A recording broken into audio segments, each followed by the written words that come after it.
Rimoyom na lam chu ka pen lu da nun lui du om lo min siam tu mai lo ni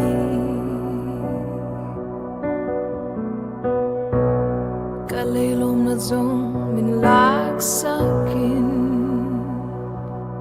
in kim tlak cham na mun na in pon na lo du si khopui te chu lo